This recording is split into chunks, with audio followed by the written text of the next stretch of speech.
She laughed at me in front of the crowd. Then her fiancé shrugged and said, "She's just admin." He turned to me and asked, "So, what is it you actually do?" I replied with a single word. The room fell quiet. Her parents went pale, and in that moment, she realized exactly who I was. Okay, let me tell you about a dinner that absolutely shattered my sister's world, and honestly, mine too. It was a night when years of silent mockery finally met an undeniable truth, and the fallout? Well, it was a reckoning none of us ever saw coming. I walked into Chez Laurent, about 20 minutes behind schedule, and immediately spotted my family at their usual corner table. My sister, Emma, was already in full swing, her voice carrying across the upscale restaurant, wine glass gesturing dramatically like she was conducting a symphony.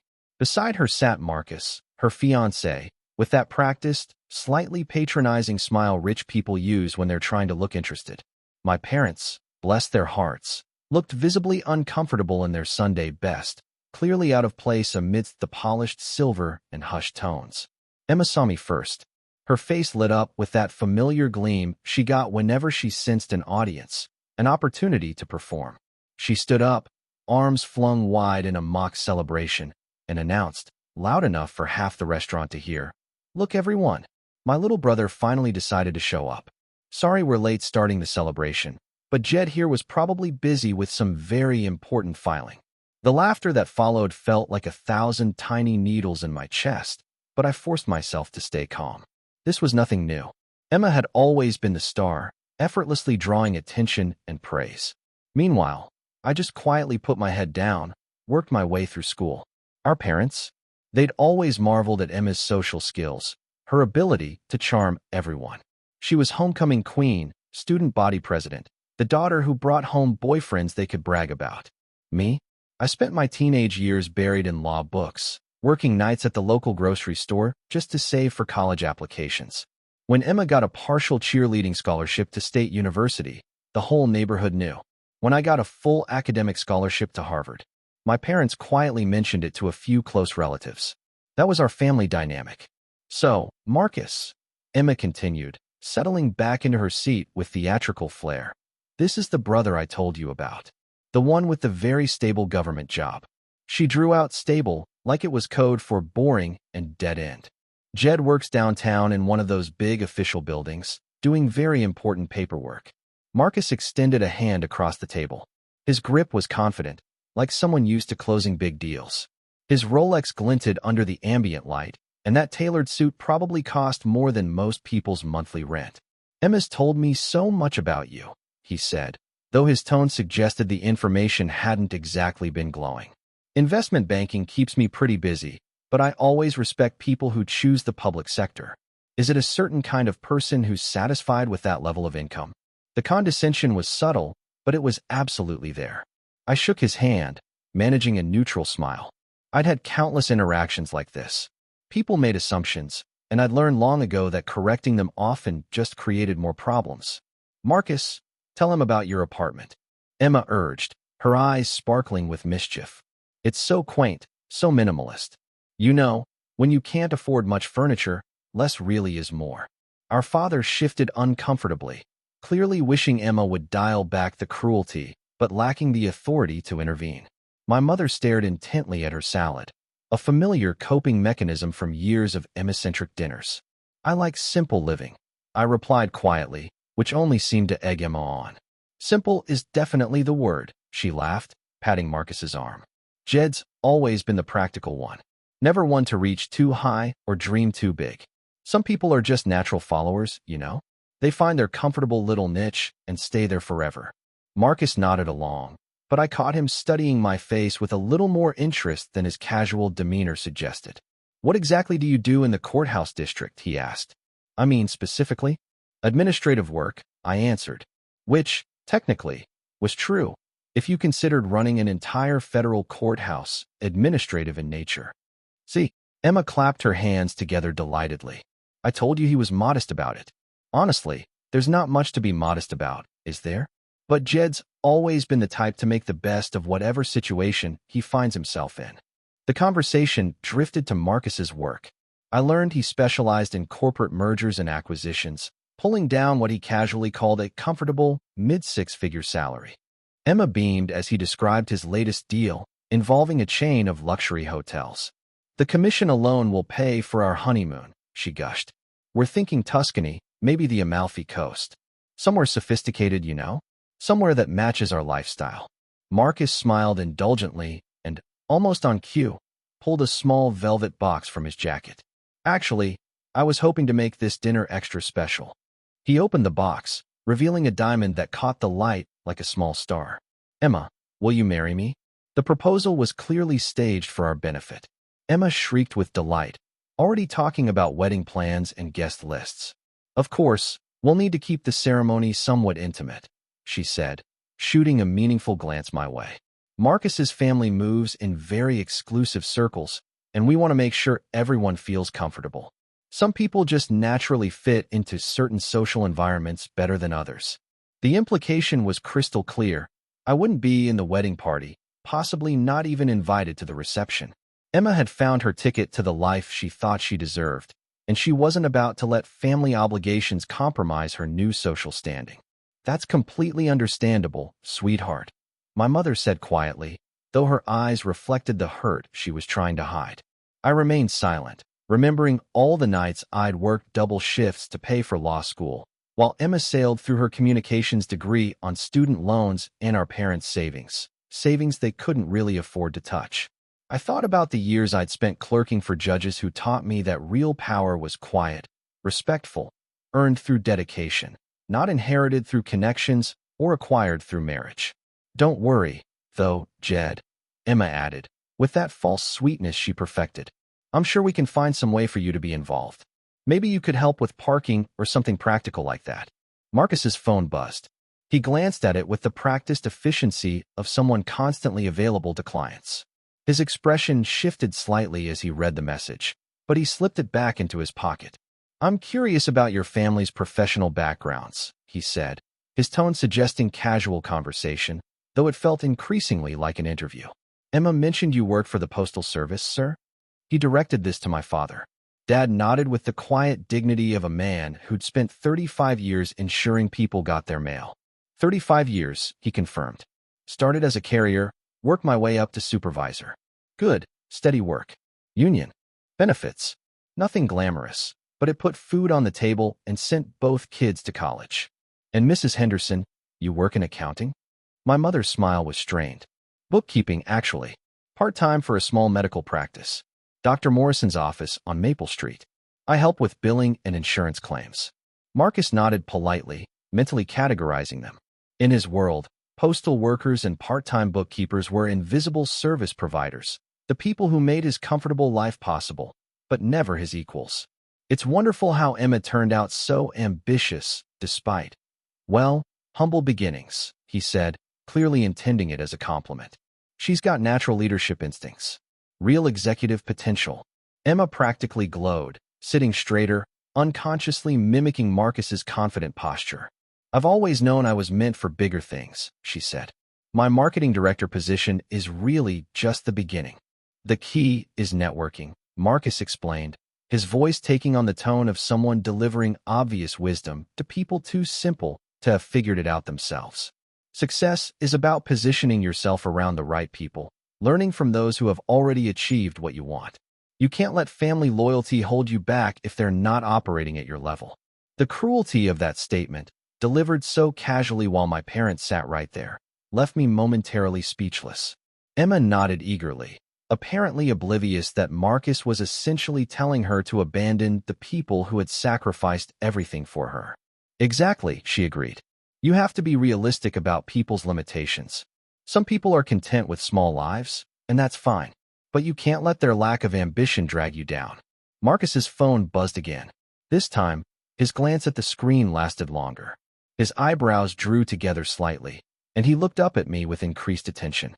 "Jed, you mentioned administrative work in the Courthouse district? Do you work directly for the city, or is it county government?" "Federal," I replied simply. "Ah, federal bureaucracy," Marcus said, with the knowing smile of someone who believed he understood how government worked. "That's where the real job security is, right? Benefits, pension, regular hours." I imagine the pace is pretty relaxed compared to the private sector. Emma giggled. Jed's always been the cautious type. He probably has his whole career mapped out until retirement. Same desk, same routine, same small paycheck every 2 weeks for the next 30 years. Just then, a man in an expensive suit approached our table. Marcus looked up with surprised recognition. David, what are you doing here? Partner's dinner got moved here last minute. The man smiled broadly. The usual place had a kitchen fire. He gestured toward a large table across the restaurant, where several other well-dressed professionals were deep in conversation. Mind if I say hello to your lovely fiancé, Ian? Marcus stood to shake hands with his colleague. David Morrison, meet Emma Henderson, my fiancé. And this is her family. David nodded politely to Emma and our parents, then extended his hand to me. David Morrison, Clark and Associates. Jed Henderson, I replied, shaking his hand. David's expression changed subtly. He tilted his head as if trying to place something. Jed Henderson? That name sounds familiar. Do we know each other professionally? Marcus laughed. I doubt it. Jed works in government administration. Probably never had occasion to cross paths with corporate law. But David continued studying my face. Henderson, Federal Courthouse District. Wait a minute. His eyes widened slightly, and he leaned closer to Marcus. Could I speak with you privately for just a moment? Marcus looked puzzled, but followed David a few steps away from the table. I watched as David spoke quietly but urgently into Marcus's ear, gesturing in my direction. Marcus's confident expression gradually transformed into something approaching concern, then what looked suspiciously like pure panic. When they returned to the table, Marcus's entire demeanor had shifted. His casual arrogance had been replaced by a nervous energy he was trying, unsuccessfully, to hide. He kept glancing at me, as if seeing me clearly for the first time. Everything all right? Emma asked, noticing the change in her fiancé. Fine, Marcus said quickly. Just some business complications. Nothing that can't be handled. But David wasn't quite ready to let the moment pass. Mr. Henderson, I have to ask. Do you, by any chance, work at the federal courthouse on 5th Street? I do, I confirmed. Emma rolled her eyes. See? I told you he was modest about his little government job. Jed's always been secretive about work. Probably afraid we'll be too impressed by his very important filing responsibilities. David and Marcus exchanged a look that Emma completely missed. David excused himself, returning to his colleagues, but not before giving me a respectful nod that seemed to leave Marcus even more unsettled. So anyway, Emma continued, oblivious to the undercurrents now flowing through the conversation. Marcus was telling me about the country club his family belongs to. They have a golf course designed by some famous architect, and the membership waiting list is apparently years long. She launched into detailed descriptions of the luxury lifestyle she was about to enter, painting pictures of charity galas and weekend trips to Martha's Vineyard. Marcus nodded along mechanically, but his attention kept drifting back to me with an expression I was beginning to recognize as dawning professional dread. Emma was in full performance mode now, describing the wedding venue. It's this gorgeous estate in Westchester County, she gushed. The grounds are absolutely stunning, and they only host a few select events each year. Marcus's mother had to call in several favors just to get us on the calendar. Our parents listened with that mixture of pride and bewilderment that had characterized their relationship with Emma's ambitions for years. They were happy for her success, but increasingly aware that her new life would have little room for their modest existence. Marcus's phone buzzed a third time, and this time he answered it, despite the social awkwardness of taking calls during dinner. Excuse me, he said, rising from his chair. This is urgent. While he stepped away from the table, Emma seized the opportunity to deliver what she clearly considered the coup de grace of her evening's entertainment. You know what the funniest part is? She said, lowering her voice to a conspiratorial whisper that still managed to carry to neighboring tables. Jed makes less in a year than Marcus spends on his car payments. Isn't that incredible? I found out when Mom accidentally mentioned his salary range last month. She proceeded to share specific numbers that made our parents shift uncomfortably. The figures weren't entirely accurate, but they were close enough to be embarrassing and far enough below Marcus's income to make her point devastatingly clear. And he's 32 years old, she continued, warming to her theme. Most people his age are buying houses, starting families, building real wealth. but Jed's still renting that tiny one-bedroom apartment near downtown. I swear the place is smaller than Marcus's walk-in closet. My mother finally spoke up. Emma, honey, maybe we could talk about something else. Oh, come on, Mom. It's not like any of this is secret. Besides, Marcus should know what he's getting into with our family. Better to be honest about everyone's situation, right? She launched into stories from our college years, describing how I had worked as a night custodian in the law library to help pay tuition. She made these sacrifices sound pathetic rather than admirable, painting a picture of someone too proud or too foolish to accept a more realistic assessment of his limitations. The best part, she continued, is that he still acts like those years studying law were somehow preparation for bigger things.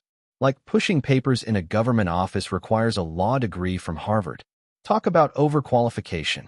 That casual mention of Harvard seemed to register with our father, who looked up sharply.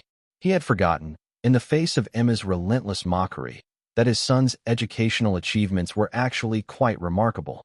Marcus returned from his phone call, looking pale and completely distracted. He sat down heavily and immediately reached for his wine glass, draining it in 2 large swallows. Bad news? Emma asked, though her concern seemed more focused on how his mood might affect her evening than on his actual well-being.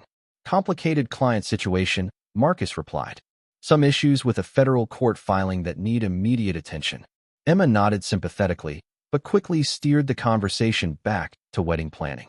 Anyway, I was just telling everyone about the catering budget. Marcus's family insists on using this exclusive company that handles all the high society events in the area. The menu alone is going to cost more than some people make in 6 months. She shot me a meaningful look, ensuring I understood that I was included in the category of people who made less in 6 months than she planned to spend on wedding food. The guest list is going to be amazing, she continued. Senators, judges, Fortune 500 executives. Marcus's father's connections are just incredible. Of course, we'll need to be very selective about +1s and family invitations.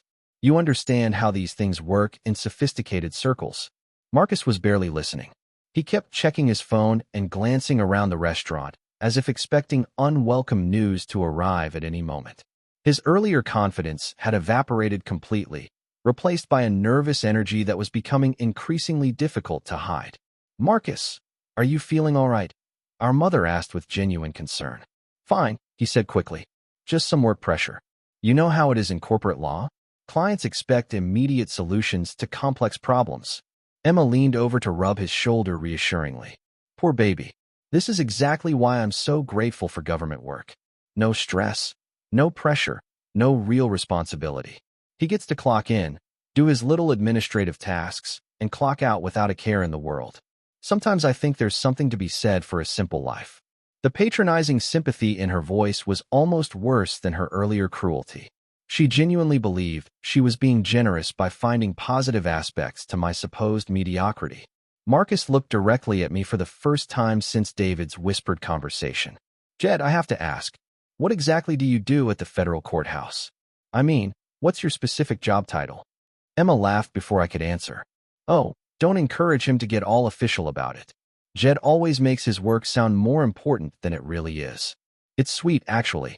He talks about cases and proceedings like he's actually involved in the legal process instead of just maintaining the filing systems. I'd like to hear from Jed directly, Marcus insisted, his voice carrying a tension that Emma continued to misread completely. The entire table fell silent, waiting for my response. Emma wore an indulgent smile, clearly anticipating another opportunity to demonstrate the gap between my aspirations and my reality. Our parents looked uncomfortable but curious. And Marcus? He watched me with an expression that suggested he already suspected what I was about to say, but desperately hoped he was wrong. I looked around the table. Emma's expectant smirk. Our parents' confused concern. Marcus's barely concealed anxiety. The moment felt suspended in time, heavy with years of accumulated assumptions and misunderstandings. Judge, I said simply. The word fell into the silence like a stone into still water. Emma's smile froze on her face, unsure whether this was a joke she was supposed to laugh at. Our parents looked puzzled, trying to process information that simply didn't fit their understanding of their son's life. And Marcus? He went completely white, his wine glass stopping halfway to his lips. Very funny, Emma said after a moment, forcing a laugh that sounded increasingly hollow. What's next? Are you going to tell us you're Judge Judy? Come on, Jed, we all know what you really do. But Marcus wasn't laughing. He set his wine glass down with shaking hands and stared at me with the expression of a man watching his career flash before his eyes. United States District Judge for the Southern District of New York, I continued quietly. I was confirmed by the Senate 3 years ago. The silence that followed was absolute. Even the ambient noise of the restaurant seemed to fade as my family struggled to process this information. Emma's mouth opened and closed soundlessly, her brain apparently unable to reconcile this revelation with the narrative she had constructed about my life. Marcus found his voice first. Your Honor, he began, then stopped himself. I mean, Judge Henderson, I had no idea. I'm so sorry. My firm, Morrison, Clark and Associates, we regularly appear before the federal courts. We have nothing but the highest respect for the judiciary. His transformation was immediate and complete. The condescending investment banker had vanished, replaced by a nervous attorney who suddenly understood he had spent the evening insulting a federal judge in front of witnesses. This isn't possible, Emma whispered, but her voice lacked conviction. She was beginning to understand that the joke wasn't on me after all. Our father leaned forward, his weathered hands clasped tightly on the table. Jed, is this true? Are you really a federal judge? I nodded. The administrative work I mentioned involves running the courthouse, managing the docket, overseeing court staff. It's quite a bit of administrative responsibility, actually.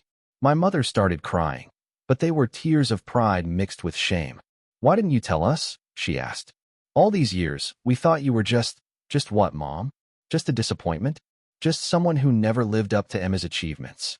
The words came out more bitterly than I had intended, but years of family gatherings where my accomplishments were dismissed or ignored had taken their toll.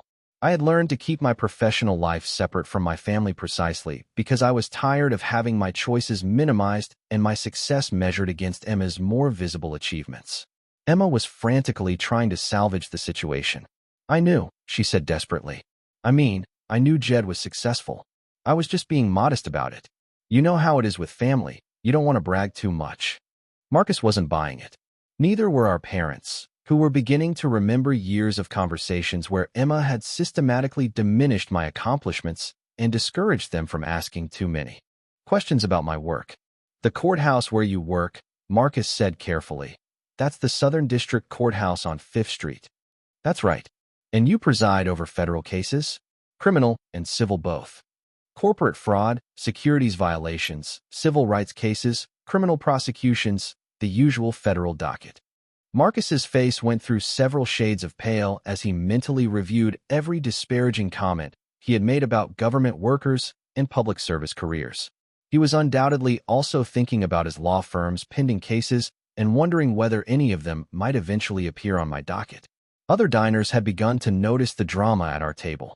Emma's earlier loud commentary about my supposed failures had attracted attention, and now people were openly staring, trying to piece together what was happening. This is incredible, our father said, his voice filled with wonder. Our son is a federal judge. Do you understand what this means, Helen? Our Jed is one of the most important legal officials in the state. The pride in his voice was unmistakable, but so was the underlying sadness.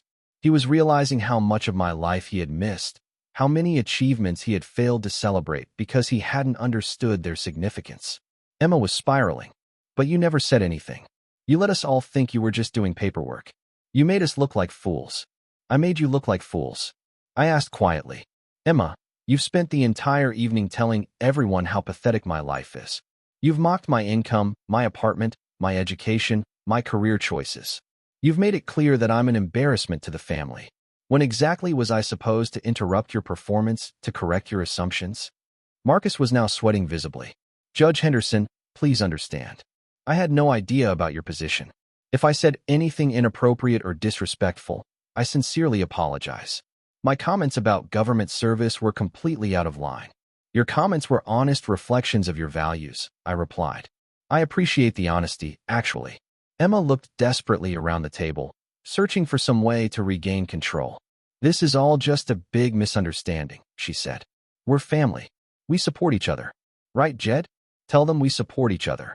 But support had been notably absent from our relationship for years, and everyone at the table knew it. Our parents were beginning to understand the extent to which they had allowed Emma's version of reality to shape their perception of both their children. The restaurant had grown quieter as more people became aware of the drama at our table. Servers whispered near the kitchen, and I caught several people discreetly taking pictures with their phones. By tomorrow, this would be all over social media, and Marcus's professional reputation would be tied forever to his treatment of a federal judge. Emma excused herself to the restroom, and I watched her walk away with the unsteady gait of someone whose entire world had just shifted beneath her feet. Marcus immediately leaned across the table, his voice low and urgent. Judge Henderson, I need you to understand something. Everything I said tonight, every comment about your family or your career, it came from complete ignorance. I had absolutely no idea about your position or your background. He glanced nervously toward the restroom. Emma told me you worked in filing or records management. She said you had never really found your direction after college, that you were the kind of person who was content with a small, stable job. I would never have spoken that way if I had known the truth. Our parents were listening to this exchange with a growing understanding of how thoroughly Emma had misrepresented my life to her fiancé. The scope of her deception was becoming clear, and with it, the cruelty of her evening's attainments. She doesn't know either, does she? Our mother asked quietly. Emma really has no idea what you do for a living. She's never asked, I replied. Whenever I try to talk about work, she changed the subject or made jokes about government bureaucracy. It became easier to just let her assumptions stand rather than fight for her attention. Marcus's phone buzzed again, and he glanced at it with visible dread. That's David Morrison again. Word is already getting out about tonight. The legal community in the city is smaller than people think. As if summoned by our conversation, David Morrison appeared at our table again, this time accompanied by 2 other lawyers from his firm. Their approach was deferential in a way that Marcus clearly recognized and feared.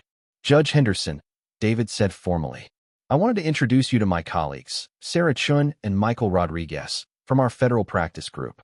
The introductions were handled with the professional courtesy that attorneys always showed to federal judges, but I could see the confusion in their eyes as they tried to reconcile my presence at this family dinner with the gossip that was undoubtedly already circulating about Marcus's behavior. We were just discussing the Pemberton Industries case, Sarah mentioned. The one where you issued that landmark ruling on corporate disclosure requirements. Brilliant legal reasoning, Your Honor. Emma returned from the restroom to find 3 attorneys treating her brother with the kind of respect usually reserved for visiting dignitaries. Her attempt to reinsert herself into the conversation was painful to watch. Oh, good. You've met my brother, she said brightly. Jed and I were just talking about how proud the family is of his success. I've been telling Marcus for months that Jed was being modest about his achievements. The lawyers exchanged glances. They were clearly aware that Marcus had been complaining about his fiancé's loser family for weeks. Emma's transparent attempt to rewrite history wasn't fooling anyone. Actually, Michael Rodriguez said carefully, we were hoping to discuss some procedural questions about upcoming federal filings. If you have a moment, Your Honor. Emma beamed as if she were personally responsible for facilitating this important legal consultation. Of course. Jed loves talking about work, don't you, Jed? He's always been so dedicated to public service. The revisionist narrative she was constructing on the fly would have been amusing if it weren't so desperately sad. She was scrambling to reposition herself as the supportive sister who had always recognized my potential, but everyone at the table had witnessed her systematic cruelty throughout the evening. Marcus was growing increasingly agitated as more of his colleagues became aware of the situation. His phone was buzzing constantly now, and I could see him mentally calculating the professional damage he had inflicted on himself. Emma, he said quietly, we need to talk privately. Can it wait? She asked, still basking in the reflected glory of suddenly having an important brother. This is such a wonderful family moment. No, it can't wait.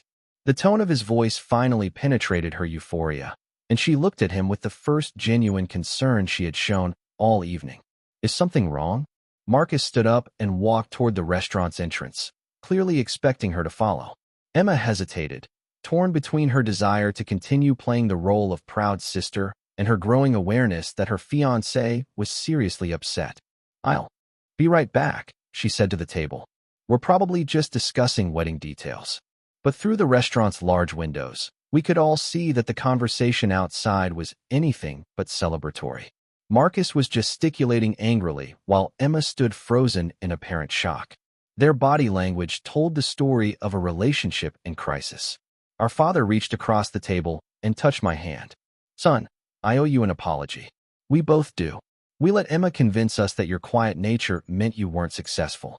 We should have asked more questions. We should have been more supportive. You raised me to work hard and treat people with respect," I replied. "That's what led to whatever success I've achieved. You did everything right." My mother was still crying, but now her tears seemed to be equal parts pride and regret. "All those times you tried to tell us about important cases or legal precedents, and we just nodded politely and changed the subject. We thought you were trying to make your job sound more interesting than it was." The lawyers had discreetly withdrawn to give our family privacy, but their presence in the restaurant ensured that news of the evening's events would spread quickly through the legal community. Marcus's reputation was already damaged beyond repair. Emma returned, alone. Her face was streaked with tears, her confident demeanor completely shattered. She collapsed into her chair without looking at anyone. "He broke up with me," she announced to the table. "Marcus said I'm cruel and dishonest, and that tonight proved we have incompatible values. He said his family was right to have concerns about my background." The irony was devastating. Emma's attempt to demonstrate her superiority over her family had destroyed her chance to escape that background. Her cruelty toward me had cost her the relationship she valued above everything else.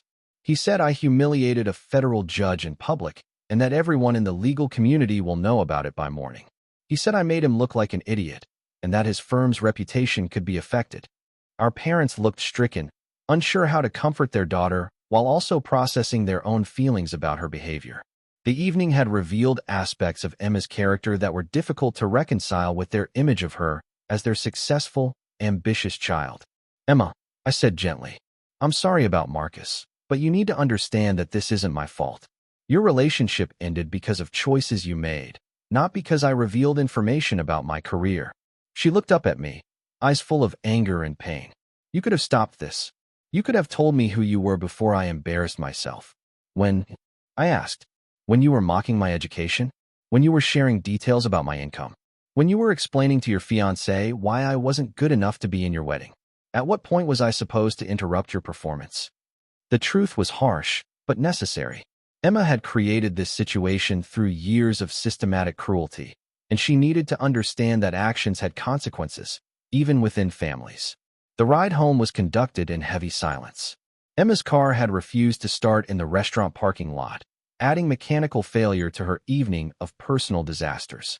She sat in the back seat of our parents' car, staring out the window at the passing streetlights, with the hollow expression of someone whose entire worldview had just collapsed. Our father kept glancing at me in the rearview mirror, and I could see him processing decades of assumptions about his children. He was beginning to understand that the son he thought lacked ambition had actually surpassed every expectation, while the daughter he considered his greatest success had revealed a capacity for cruelty that shocked him. "Jed," he said quietly, "when you were confirmed as a federal judge, was there a ceremony? Some kind of official swearing in?" "Yes," I replied. "At the courthouse. Chief Judge Williams administered the oath." "Were we invited?" The question hung in the air like an accusation. The truth was that I had stopped sharing important milestones with my family years earlier, tired of having my achievements minimized or overshadowed by Emma's latest drama. "I wasn't sure you'd be interested," I replied honestly. Family gatherings had become pretty focused on Emma's career and social life. "I figured you had more important things to worry about." My mother turned in her seat to face me. "We missed our son becoming a federal judge because we were too wrapped up in Emma's marketing job to pay attention to what you were accomplishing." The devastation in her voice was unmistakable. She was realizing that while they celebrated Emma's relatively minor professional achievements, they had completely ignored their son's rise to one of the most prestigious positions in the American legal system. Emma finally spoke, her voice barely above a whisper. "How long have you been a judge?" 3 years. I was nominated by the president and confirmed by the Senate when I was 29. It was covered in all the major legal publications and several newspapers. "I don't understand," she said. "How is this possible? You were working at that law firm after college, doing research or something.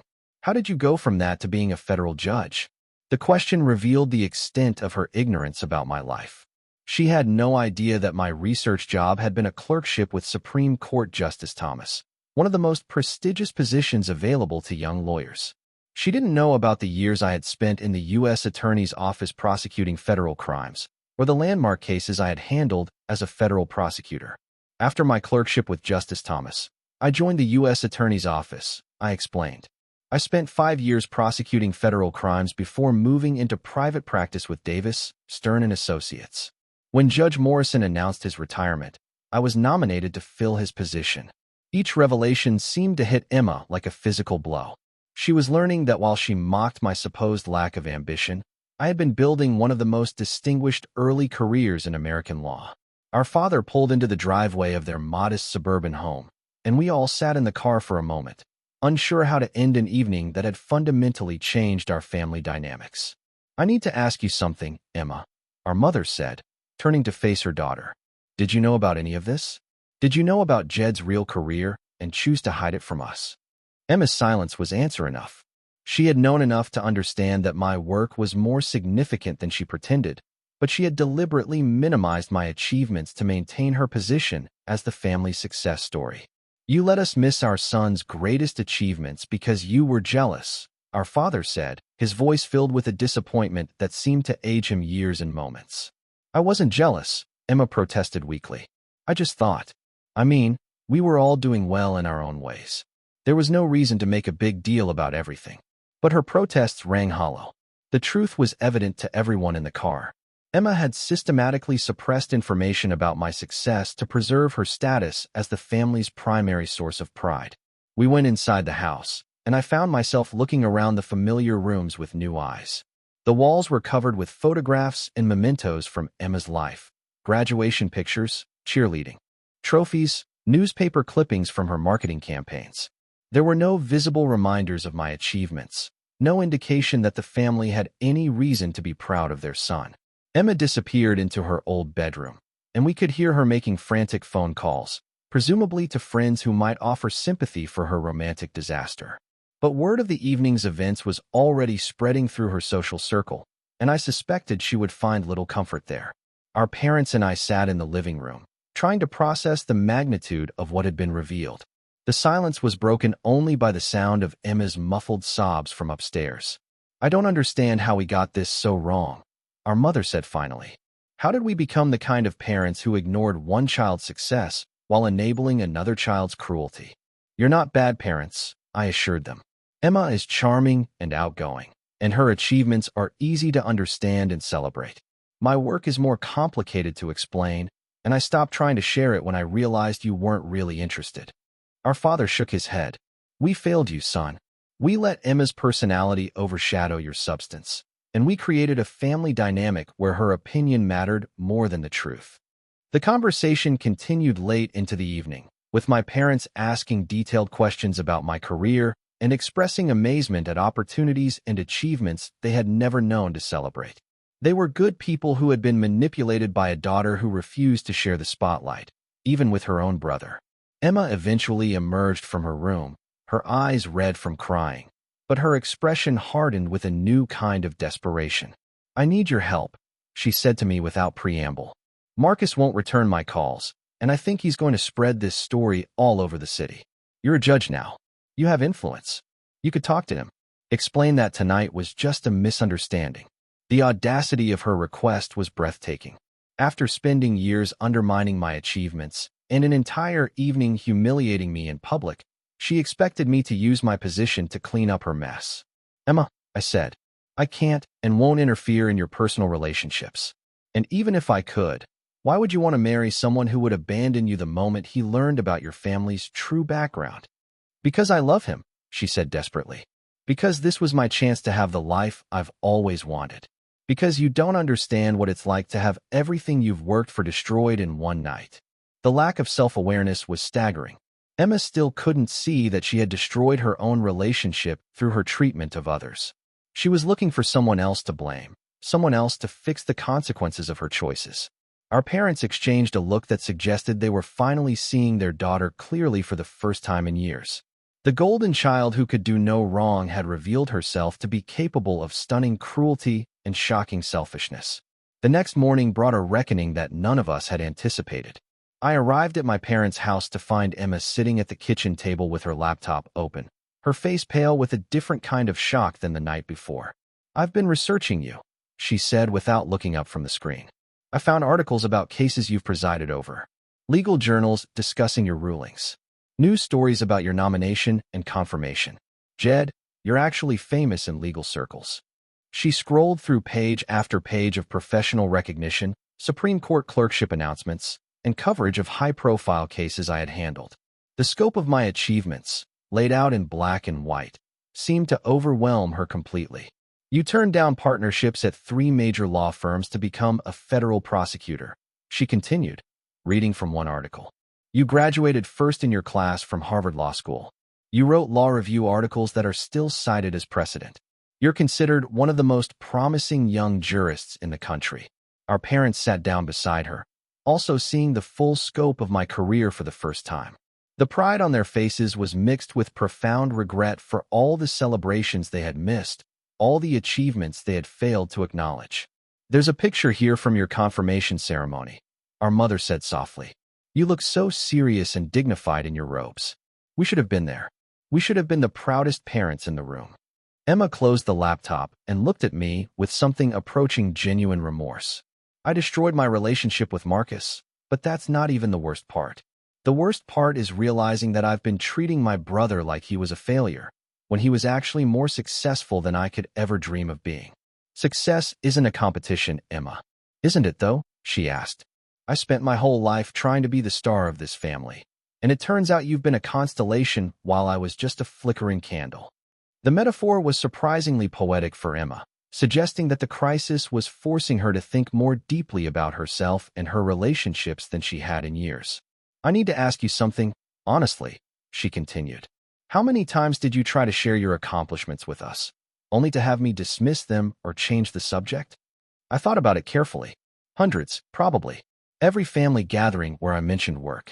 Every time I tried to explain why I was passionate about the law. Every achievement I hoped might finally earn your respect, or at least your attention. "And I shut you down every time," Emma said, putting her head in her hands. "Usually with a joke about government bureaucracy or a comment about how boring legal work must be. I've been a terrible sister. Not just inconsiderate or selfish, but actively cruel. I turned our parents against you without them even realizing it was happening." Our father spoke up. "That's not entirely your fault, sweetheart. We should have been paying closer attention. We should have asked more questions and made our own judgments about both of our children's lives. But I made it easy for you to ignore Jed," Emma said. "I monopolized every conversation, made every gathering about my life and my achievements. I created a family dynamic where there wasn't room for anyone else to be successful or important. The honesty was painful, but necessary." Emma was finally confronting the reality of her behavior and its impact on the people who loved her most. "The worst part," she continued, "is that I think I knew. Deep down, I think I always suspected that Jed was more successful than he let on. But I didn't want to know the truth, admitting that I wasn't the special one anymore." My mother reached over and took Emma's hand. "You're both special, sweetheart. You're both successful in different ways. We just lost sight of that somehow." "No, Mom, I lost sight of it. I made sure you lost sight of it too." Emma's phone buzzed with a text message, and she glanced at it with visible dread. "That's my supervisor at work. She wants to see me first thing Monday morning. Apparently, word about last night has reached my office." The professional consequences were beginning to manifest. Emma's marketing firm regularly worked with legal clients, and her public humiliation of a federal judge would not be viewed favorably by partners who depended on maintaining good relationships with the legal community. "I'll probably lose my job," she said quietly. The irony is perfect. I spent the whole evening mocking Jed's career, while mine was being destroyed by my own behavior. "You might not lose your job," I said, "but you'll probably face some difficult conversations about professional conduct and client relations." Emma nodded. "I deserve whatever happens. I just wish I could undo last night." Not because of the consequences, but because I hate knowing that I'm the kind of person who could treat her own brother that way. The regret seemed genuine, which was more than I had expected from someone who had rarely shown remorse for her actions in the past. Crisis had a way of forcing people to confront aspects of themselves they preferred to ignore. Over the following weeks, Emma did indeed face professional consequences. Her firm placed her on probation after several clients expressed concern about her judgment and character. Marcus spread word of the incident throughout his social circle, ensuring that Emma's reputation suffered in precisely the circles she had been so eager to join. But something unexpected happened during this period of professional and social exile. Emma began volunteering at a legal aid clinic, initially as a way to demonstrate her commitment to legal ethics, but gradually developing a genuine interest in helping people who couldn't afford quality legal representation. She started taking night classes in paralegal studies, discovering that she had more intellectual curiosity than she had ever allowed herself to explore. Her marketing skills proved valuable in helping the clinic communicate more effectively with clients and donors. 6 months after our disastrous family dinner, Emma met Thomas Rivera, a public defender who was immediately impressed by her dedication to social justice causes. Their relationship developed slowly, built on shared values rather than social aspirations. Our parents began attending my speaking engagements and court ceremonies, making up for years of missed opportunities to celebrate my achievements. They learned to ask informed questions about my work and to take pride in their son's contributions to American jurisprudence. The family dinners that resumed several months later were different from anything we had experienced before. Conversations were more balanced, with each person's accomplishments and interests receiving genuine attention and respect. Emma had learned to listen as much as she talked, and our parents had learned to value substance over style. Emma's wedding to Thomas was a small ceremony held in a community garden, reflecting their shared commitment to environmental sustainability and social justice. I had the honor of walking her down the aisle, symbolizing not just our renewed relationship, but the family's commitment to supporting each other's authentic selves, rather than projected images of success.